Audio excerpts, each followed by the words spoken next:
On April 30, 2023, its former Chancellor Merkel reportedly made a statement that contradicted her previous statement about the Minsk Agreement. She reportedly stated, "The Minsk agreements were concluded in good faith." Last December, Chancellor Merkel confessed that the Minsk Agreement was a give Ukraine time. As we reported in several videos on this channel. After Merkel's remarks about the Minsk Agreement, this time, the following is from a report by Al Mayadeen, a media outlet based in Beirut, Lebanon. First, please watch a short video about Zelensky by Al Mayadeen. From a sketchy campaign backed by corrupt oligarchs to broken promises, Volodymyr Zelensky's political career started out with a comedy show and ended with an all-out war. Zelensky, born on January 25, 1978 to a computer scientist and an engineer, emerged as an actor and comedian who was pretty popular in his country and various Eastern European states. However, he was not aiming for the big screen early on in his life. The Ukrainian president obtained a law degree from the Kiev National Economic University in 2000 before he decided to go into acting and created his Kvartal 95 production company, which later helped him with his presidential bid. Running on a platform of anti-corruption, anti-oligarchy, and pro-democracy, he was financially supported by his business partner Igor Kolomoisky, one of Ukraine's most notorious oligarchs. And before anyone knew it, Zelensky brought life to the character he played in his famous TV show, Servant of the People, without many of the good traits the character had. Zelensky signed business deals and received financial backing from Kolomoisky, which highly benefited both parties. Climbing up the political ranks in Ukraine, Zelensky made various promises that allowed him to get his post, though many were not fulfilled, including ones related to combating corruption and safeguarding the rights of the Russian-speaking people of the Donbass. Most notably, Zelensky said the people of the Donbass could speak Russian if they so wished, and promised that Kiev would pay their pensions. The pledges are still unfulfilled. Regarding the Donbass, one of the most significant reasons for which the Ukraine war broke out to begin with, Kiev reached an agreement in 2014 with the then self-proclaimed Donbass republics about the future of the region under German and French mediation and Russian guarantees, the Minsk agreements. Another was reached in 2015, but Zelensky's tenure saw Ukraine deserting its obligations. The Ukrainian president even went as far as laughing as Russian President Vladimir Putin was reading out the conditions of the Minsk Agreement in Paris in 2019. Later on, it was discovered that the accords were a bluff, with former German Chancellor Angela Merkel saying they were just a bit to give Ukraine time, which revealed that Zelensky and French President François Hollande knew all along. Even his claims of being pro-democracy faltered, as Zelensky suspended rival political parties after the war broke out. Today, Zelensky is hailed in the West as this great president and leader fighting for his people against Russia. But in reality, he collaborated with oligarchs and the West against a portion of his own people. The video you have just watched was released on January 26, 2023. A couple of weeks later, Zelensky admits he never intended to implement Minsk agreements.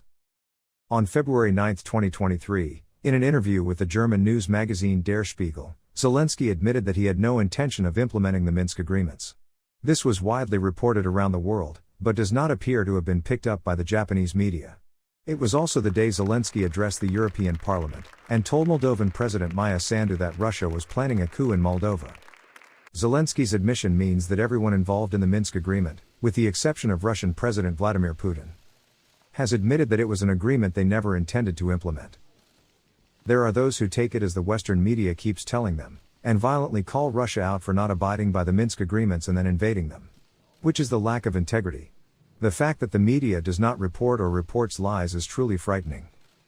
Zelensky previously told Chancellor Angela Merkel and President Emmanuel Macron that it was impossible to implement the Minsk agreements and that he had no intention of doing so.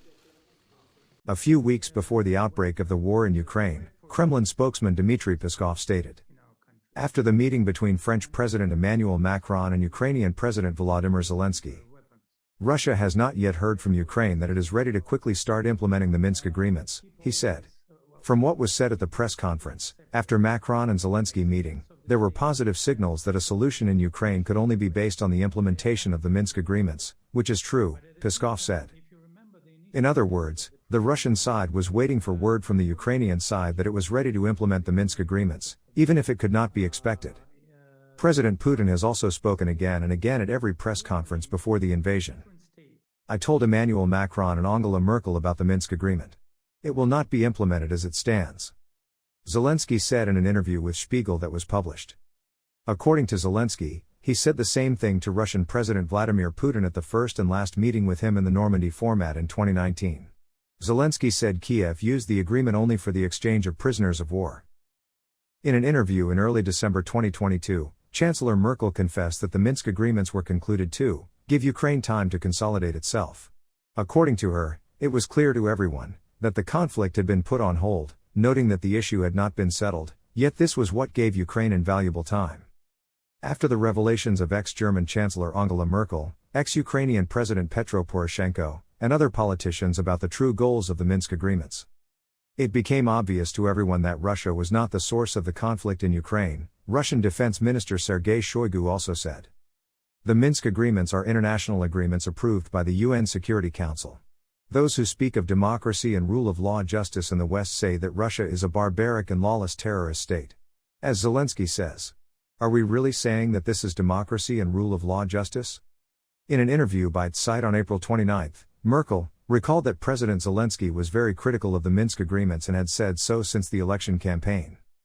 Despite their disagreement on the matter, she trusted the Ukrainian head of state, the former German official noted. Конечно, со своей стороны обратил внимание господина президента на нежелание киевских сегодняшних властей соблюдать обязательства по Минскому комплексу мер и договоренности в нормандском формате, в том числе достигнутые на саммитах в Париже и в Берлине. По-моему, всем очевидно, что сегодняшние власти в Киеве взяли курс на демонтаж минских договоренностей. Нет подвижек по таким принципиальным вопросам, как конституционная реформа, амнистия, местные выборы, правовые аспекты особого статуса Донбасса. До сих пор не закреплена в украинском законодательстве известная, во всяком случае для специалистов, формула Штайнмайера, когда мы согласились с некоторыми поправками реально в Минские договоренности и пошли на определенные уступки. Но даже и эти позиции, изложенные сегодняшним президентом Федеративной Республики Германия, а он тогда был министром иностранных дел ФРГ, они не исполняются. Киев по-прежнему игнорирует все возможности мирного восстановления территориальной целостности страны путем прямого диалога с Донецком и Луганском. Обратил внимание господина президента и на массовые систематические нарушения прав человека на Украине. В стране закрываются неугодные СМИ, устраиваются гонения на политических оппонентов. Но что меня больше беспокоит, это то, что на законодательном уровне закрепляется дискриминация русскоязычного населения, которому отказано как в признании его коренным народом, собственно говоря, на его родной земле, так и в использовании родного языка, что чрезвычайно странно, поскольку это никак не отражено в какой-то позиции со стороны европейских стран. Надеемся, что состоявшееся обсуждение по вопросам гарантии обеспечения безопасности и стабильности в Европе внутри украинского урегулирования господин президент, так он во всяком случае сказал сегодня, намерен завтра пообсуждать на встрече с киевским руководством.